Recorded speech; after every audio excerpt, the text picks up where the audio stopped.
สวัสดีครับท่านผู้ชมวันนี้ผมจะมาพูดถึงมนุษย์อีก8ตัวนะครับตัวแรกเลยครับไม่ให้เสียเวลาเนาะโทรครับ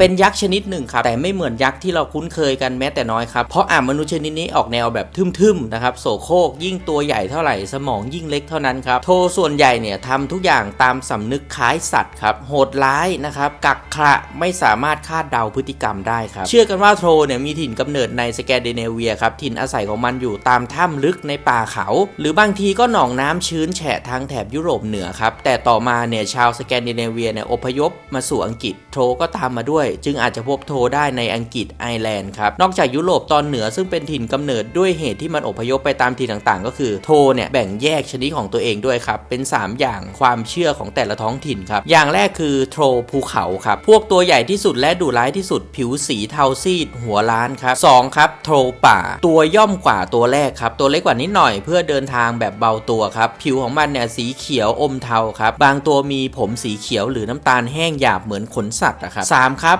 โทแม่น้ำเป็นโทชอบน้ำครับตามชื่อเลยโทแม่น้ำเนาะโดยเฉพาะอย่างยิ่งใต้สะพานครับอาจ อยากพบโทท่านผู้ชมลองไปดูใต้สะพานเอาก็ได้นะครับอาจเป็นเพราะแถวนั้นมีท่อน้ำโสโครกนะครับมีกลิ่นที่มันชอบและผิวของมันเนี่ยซึมซับกลิ่นให้โทเนี่ยมีกลิ่นเฉพาะตัวด้วยนะครับคือเหม็นเหมือนน้ำทิ้งโทอาจจะมีเขาที่สั้นๆครับหน้าผากหรือว่าขนดกผิวสีม่วงอะไรแบบเนี้ยโทไม่ค่อยปรากฏตัวในเวลาอื่นนอกจากเวลาที่มีแสงสว่างในตอนกลางคืนครับซึ่งก็คือหน้าร้อนของภูมิภาคแถบยุโรปเหนือช่วงนั้นเป็นช่วงเวลาที่ดวงอาทิตย์ลดดวงลงต่ำกว่าเส้นขอบฟ้าเล็กน้อยครับทั่วทั้งแผ่นดินหลับอยู่ภายใต้แสงเงียบสงัดและดูลึกลับไม่มีเสียงนกร้องลมนิ่งและดูเหมือนว่ากระทั่งแม่น้ำก็ไหลไปอย่างเงียบเชียบเต็มที่ณบัดนั้นครับขณะที่ยังมีแสงสว่างพอจะแลเห็นนะครับแต่ผู้คนกำลังหลับไหลโทก็ปรากฏตัวขึ้นและเดินท่องไปเรื่อยๆครับคนที่เคยเห็นโทเพียงแวบเดียวมักจะให้การตรงกันว่าเป็นสัตว์ใหญ่มากครับมากรูปร่างแขนขาหรือหัวนี่ใหญ่จริงหรือบางทีก็เห็นแต่ก็ดูไม่ออกครับมันเดินเปะปะเลื่อนลอยไร้จุดหมายครับเหมือนคนเมากัญชาอะไรเงี้ยเรื่องการเดินอย่างไร้จุดหมายเนี่ยครับเป็นทฤษฎีขึ้นว่า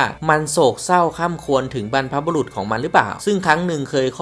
รอบครัวมาเนี่ยเคยมาอยู่ที่สแกนดิเนเวียก่อนเทพประจำถิ่นปรากฏตัวขึ้นอะไรแบบเนี้ยคนที่เคยได้ยินเสียงโทมักเป็นพวกเดินทางครับเสียงของมันไม่ดังไปกว่าเสียงร้องคำรามและเสียงบ่นแว่วมาจากใต้ดินครับเหมือนกับว่ามีตนหนึ่งกำลังแกล้งอีกตนหนึ่งด้วยความซุกซนครับว่ากันว่าบางทีโทรเนี่ยก็เป็นปรปักษ์กับมนุษย์นะครับถ้าบังเอิญเกิดไปจ้าเอเข้าระหว่างที่ออกเดินทางมันก็จะจับหักคอได้เลยครับบางทีแอบเข้ามาขโมยเด็กลูกมนุษย์ลูกเด็กไปเนี่ยลูกเราเนี่ยนะครับไม่รู้จะเอาไปทำไมเหมือนกันนะครับบรรดาสัตว์เลี้ยงของชาวบ้านดูจะเกรงกลัวพวกโทรเอามากๆครับเวลาที่มันเพ่นพ่านเข้ามาในละแวกหมู่บ้านเนี่ยพวกแม่วัวและกวางเรนเดียร์จะหยุดให้น้ำนมครับแม่ไก่หยุดออกไข่ครับม้ามีอาการตื่นไม่ยอมออกจากคอกแม้กระทั่งหมาแมวต่างก็หาที่ซุกซ่อนกันนะครับเชื่อกันว่าใครเจอกับโทรเข้าแล้วจะไม่เหมือนคนเดิมอีกเพราะอย่างนั้นพอถึงช่วงฤดูร้อนชาวสแกนทั้งชายและหญิงจะไม่มีใครออกนอกบ้านยามค่ำคืนครับและจะคอยตรวจตราเพื่อให้แน่ใจว่าพวกเด็กๆเนี่ยนอนหลับอยู่บนเตียงอย่างปลอดภัยครับโทบางตัวเนี่ยชอบสอดรู้สอดเห็นถึงขนาดมาแอบดูคนที่หน้าต่างครับหรือเป็นพวกโทร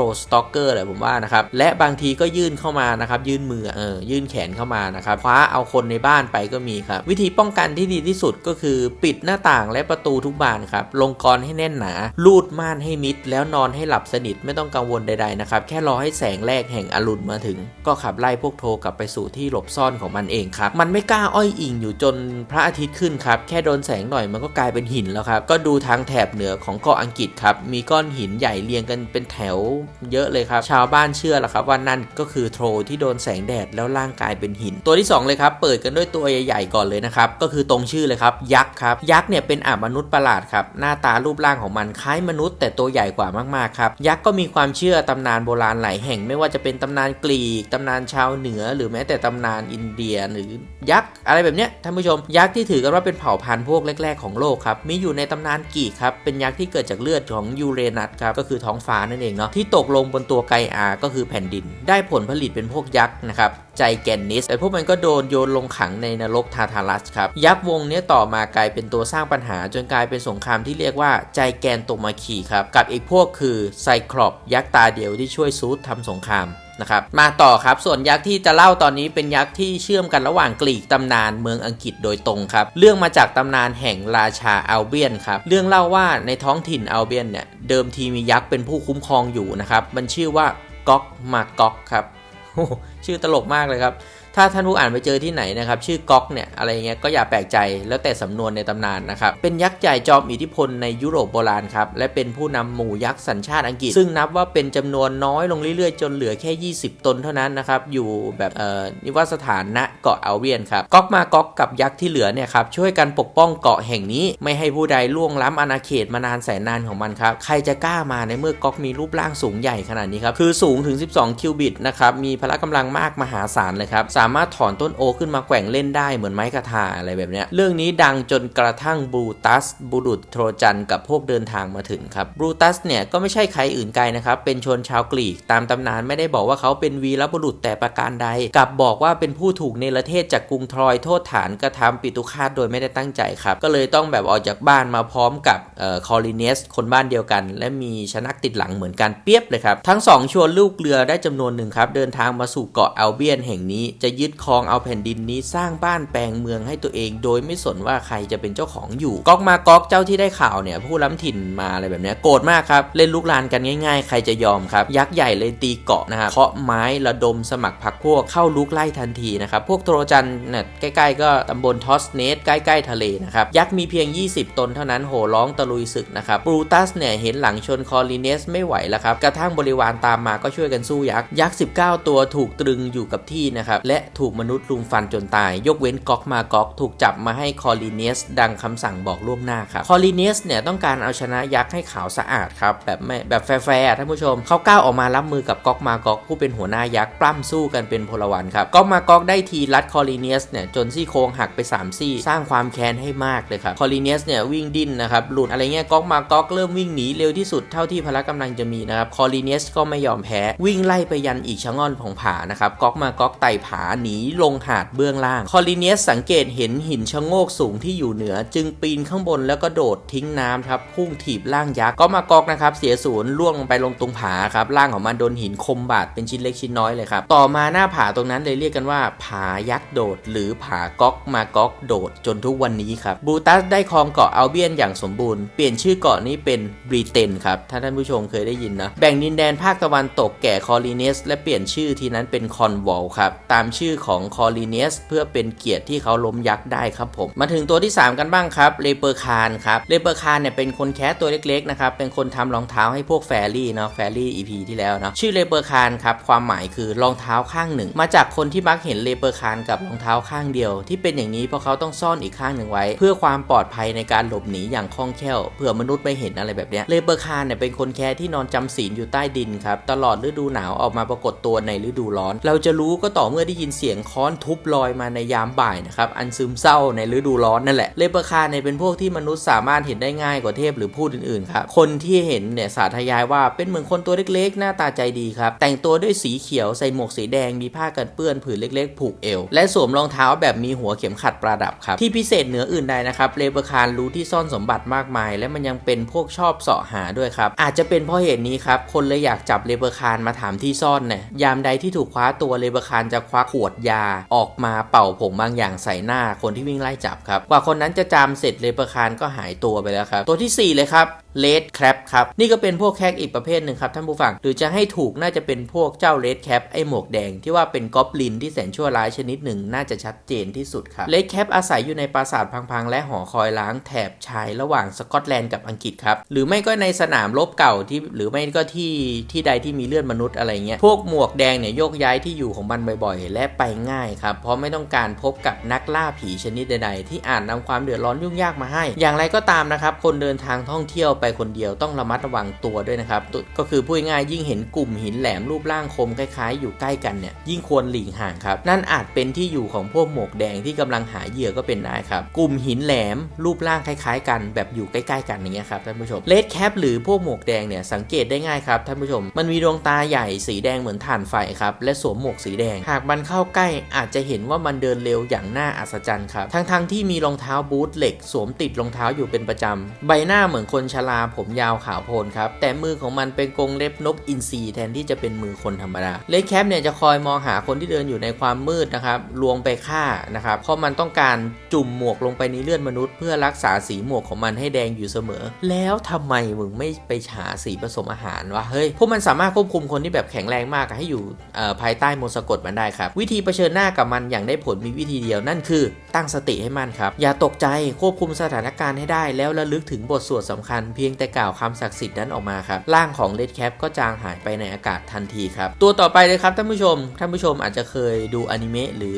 อ่านนิยายหรืออะไรก็แล้วแต่นะครับท่านผู้ชมจะเคยได้ยินออกครับออกเนี่ยเป็นมนุษย์ประเภทหนึ่งคล้ายกับโทรครับแต่ดุร้ายก้าวร้าวเจ้าเล่ห์มากกว่าออกแทบจะเกิดจากนิยาย The Lord of the Ring นะครับมากกว่าการเชื่อจากโบราณเลยแบบนี้ในนิยายเรื่องนี้ออกมีลักษณะตรงข้ามกับเผ่าเอลฟ์ซึ่งเต็มไปด้วยความเมตตาโดยสิ้นเชิงครับคือออกไม่มีเลยจะว่าไปเขาเขียนไว้ว่าออกเป็นอีกคำเรียกหนึ่งของกอบลินมาจากภาษาอังกฤษโบราณครับตามที่โทคีนกำหนดออกตัวเท่าคนแต่ติดเล็กกว่าเล็กน้อยครับทว่ากล้ามใหญ่ไร้สมองหน้าตาของมันน่าเกลียดสกปรกผมเผ่ากระเซาะกระเซิงผิวสีเขียวบางก็ว่าผิวแดงไปจนถึงสีเทาดำบางตัวผิวเข้มราวกับถูกไฟเผาจะว่าสีของมันเป็นการแบ่งชนชั้นก็ได้หมายความว่าออกสีเขียวคือออกใช้แรงงานธรรมดาออกสีแดงเป็นระดับหัวหน้าแต่พวกออกสีเทาดำเนี่ยมีเกตเนี่ยเป็นพวกถูกขับไล่ออกจากหมู่ออกด้วยกันออกมีเขี้ยวขาโก่งและแขนยาวกว่าปกติมีความกล้าบ้าบิ่นที่จะกระหายได้กินเนื้อมนุษย์เดินท่องไปในเวลากลางวันได้อะไรแบบนี้ครับแม้จะมีการพัฒนารูปร่างของออกในทางที่แตกต่างกันมากขนาดไหนแต่สิ่งเดียวที่เหมือนกันก็คือมันมีเขี้ยวขนาดใหญ่งอกจากกรามล่างขึ้นมาเหมือนเขี้ยวของหมูป่าครับดูไปมาเหมือนลิงใหญ่ผสมหมูป่าก็ใช่ครับออกไม่เหมือนโทรอีกอย่างก็คือมันไม่เดินท่องไปอย่างโดดเดี่ยวแต่จะขี่หมูป่าหรือหมาป่าไปกันเป็นกลุ่มๆครั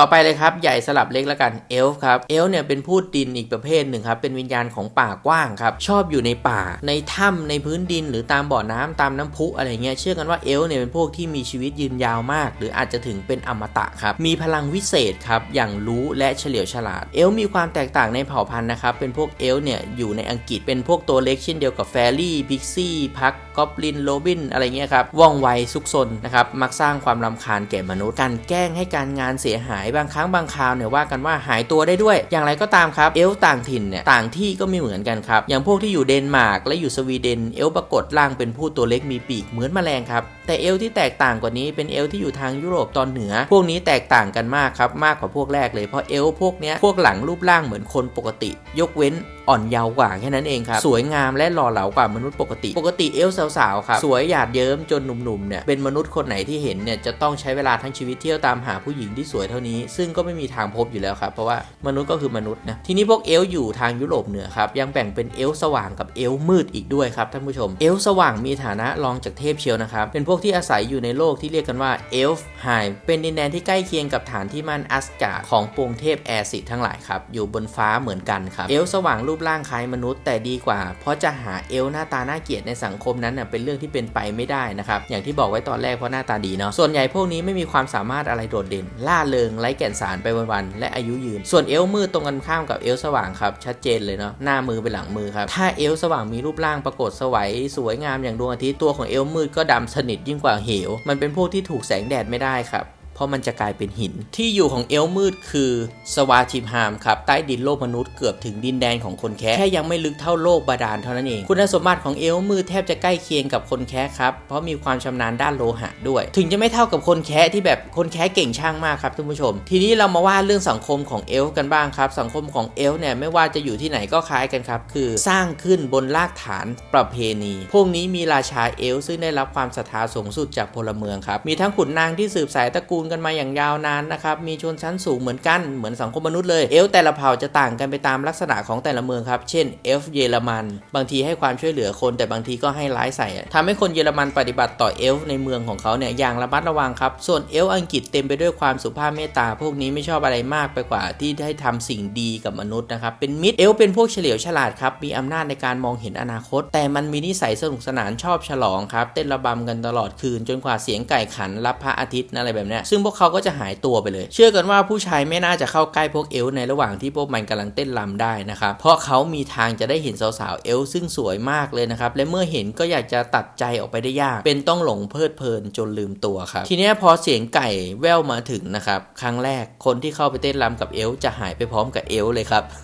อยากเอาก็เอานะครับลองดูแล้วกันแต่ถ้าเจอแบบหนักคนที่เข้าไปเต้นรำกับเอลฟ์กลับมาได้แต่เวลาที่นึกว่าเพียงคืนเดียวอาจเท่ากับ100 ปีของเราครับเรียกว่ากลับมาก็ตายครับแก่ไปแล้วครับแก่ตายแก่วันนั้นเลยครับไปกันยาวๆครับตัวต่อไปเลยครับนิกซี่ครับตัวที่ว่าเป็นพูดน้ำครับไม่ว่าจะเป็นน้ำพุหรือแม่น้ำตัวเดียวกันเลยครับสำคัญอย่างเดียวคือมีเฉพาะในเยอรมนีครับมีทั้งแบบผู้ตัวเมียมีตัวผู้ตัวเมียผู้ชายผู้หญิงอะไรเงี้ยแต่ว่าพวกแรกคือนิกซี่ชายไม่ค่อยปรากฏตัวให้เห็นนักครับเว้นแต่พวกผู้หญิงครับตามตำรานะครับเขาเขียนไว้ว่าสวยมากสวยเป็นเลิศสวยมากพวกนี้ในตาสีฟ้าและผมสีทองยาวสยายครับผู้นิกซี่เนี่ยมักชอบนั่งอยู่ริมน้ำกลางแสงแดดวันที่เงียบสงบแถวถิ่นของนางอะไรแบบเนี้ยชอบนั่งเฝ้ามองเงาของตัวเองในน้ำหวีผมอย่างมีความสุขหวีผมอีกแกทว่าเมื่อไหร่ก็ตามที่ได้ยินเสียงของมนุษย์คุยกันเจ้าหล่อนก็จะหายไปอย่างรวดเร็วเหลือแต่รอยน้ำกระเพื่อมไว้เป็นวงอะไรแบบเนี้ยที่นั่งอะไรเงี้ยนะครับยกเว้นอย่างเดียวครับคือถ้าหากมนุษย์คนที่เดินมาจ้าเอ๋กับมันเนี่ยเป็นหนุ่มและดันหล่อเนี่ยรับรองว่าหมอนั่นเสี่ยงต่อการโดนนิกซี่สาวเนี่ยตกหลุมรักครับและถ้าบังเอิญเป็นอย่างนั้นเข้าก็รับรองได้ว่าจะไม่มีใครเห็นเจ้าหนุ่มคนนั้นอีกเลยครับเพราะผู้สาวจะใช้ความสวยของตัวเนี่ยล่อเหยื่อเป็นผู้โชคร้ายลงไปในน้ำครับคนที่ได้เข้าไปสัมผัสกับพูดน้ำเช่นนี้ไม่แบบไหนก็